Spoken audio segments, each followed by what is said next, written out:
Hello my beautiful and powerful family. आज बात करेंगे 17 सेकेंड्स रूल पर, और ये बहुत इंपॉर्टेंट है और इसे मैं अपनी लाइफ में अप्लाई किया है। दैट्स वाई इस पर मैं वीडियो बना रही हूँ।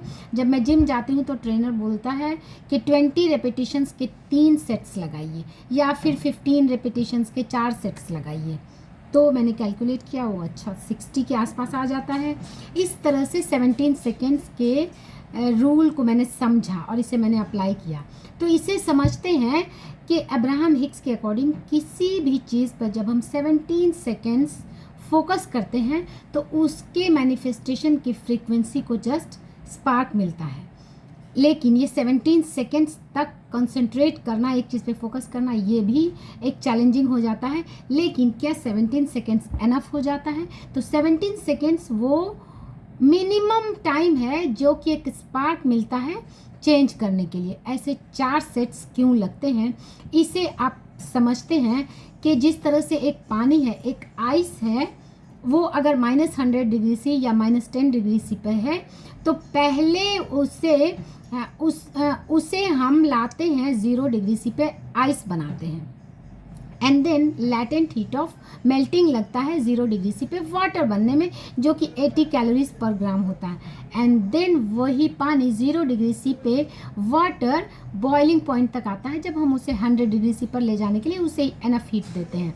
एंड देन 100 डिग्री सी पे वाटर जब लैटेंट हीट ऑफ वेपराइजेशन देते हैं तब वो 100 डिग्री सी पे वाटर 100 डिग्री सी पे वेपर में कन्वर्ट हो जाता है। इसीलिए लोग कहते हैं कि उबलता हुआ पानी या एक वेपर ज़्यादा हार्म पहुंचाता है क्योंकि उसमें लैटेंट हीट होता है। तो इस तरह से ये 4 स्टेज में एक आइस जो -डिग्री सी पे है वो स्टीम में यानी वेपर में कन्वर्ट हो जाता है। इसी तरह से जब आप किसी मैनिफेस्टेशन के लिए बिल्कुल एक नेगेटिव स्टेज में यानी नेगेटिव स्टेज में है, एक लो स्टेज में है, तो पहले उसे हम न्यूट्रल स्टेज में लाते हैं, फिर उसे थोड़ा और स्पार्क देते हैं, फिर उसे थोड़ा और स्पार्क देते हैं, और इस तरह से 4 सेट्स में जब हम फोकस कर लेते हैं उस चीज़ का मैनिफेस्टेशन का हम मोमेंटम गेन कर लेते हैं।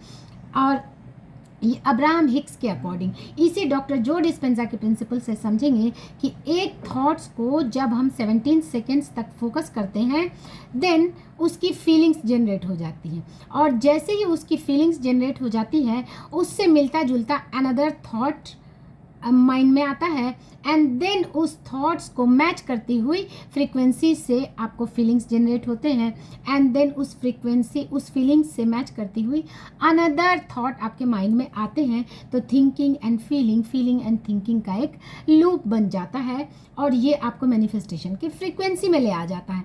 इसको मैंने अपने लिए कैसे अप्लाई किया, मैं 17 सेकेंड पहले मैंने मिनिमम 17 सेकेंड्स के साइकिल को 4 साइकिल्स को मैंने फोकस किया जिम में पुलअप्स करने के लिए, और मैंने इस चीज़ को रियलाइज़ किया कि जब आप मेंटल उस पर फोकस कर लेते हैं तो मुझे रियलिटी में उसको मैनिफेस्टेशन में बहुत कम एफर्ट्स लगे, क्योंकि मैंने उसके मैनिफेस्टेशन की फ्रीक्वेंसी को पहले ही अचीव कर लिया था। पहले मुझे पुलअप्स करने में बहुत एफर्ट्स लगते थे, लेकिन जब मैंने इस चीज़ को अप्लाई किया, पहले उस पर विजुअलाइजेशन किया कि मैंने होल्ड किया एंड देन थोड़ा और पुश किया, इस तरह से मिनिमम 1 मिनट यानी 68 सेकेंड्स के आसपास जब उस चीज़ को आप कंटिन्यूसली थॉट करते हैं तो वो चीज़ें मैनिफेस्ट होने लगती हैं, यानी आपको उस चीज़ के अलाइनमेंट में ले आती हैं।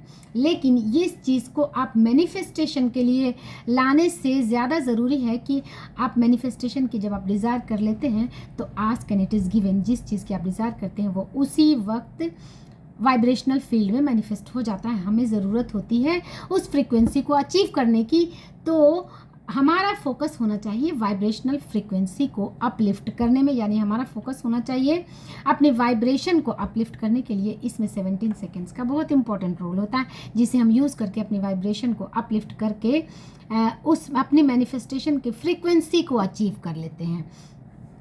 तो आज के लिए इतना ही। उम्मीद है 17 सेकेंड्स को आपने समझ लिया होगा इन नटशेल कि पहले किसी चीज़ पे मिनिमम 17 सेकेंड्स पे फोकस करना है, एंड देन उस पे और होल्ड करना है अनदर 17 सेकेंड्स, और होल्ड करना है अनदर 17 सेकेंड्स, और होल्ड करना है अनदर 17 सेकेंड्स, एंड देन आप खुद फील करेंगे कि उससे जुड़ी फ्रीक्वेंसी और फीलिंग्स आपके माइंड में जनरेट हो गई। आप उस फ्रीक्वेंसी को वाइब्रेशनली अचीव कर लेते हैं एंड देन उस वाइब्रेशनल फील्ड में आ जाते हैं। मैनिफेस्टेशन उसका आउटकम होता है।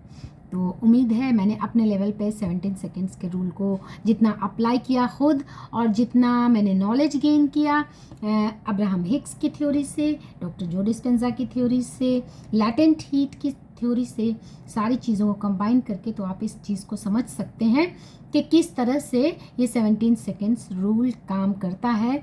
और इस 17 सेकेंड्स रूल को जब आप 369 की जब एनर्जी दे देते हैं तो ये और ज़्यादा स्ट्रॉन्ग हो जाता है।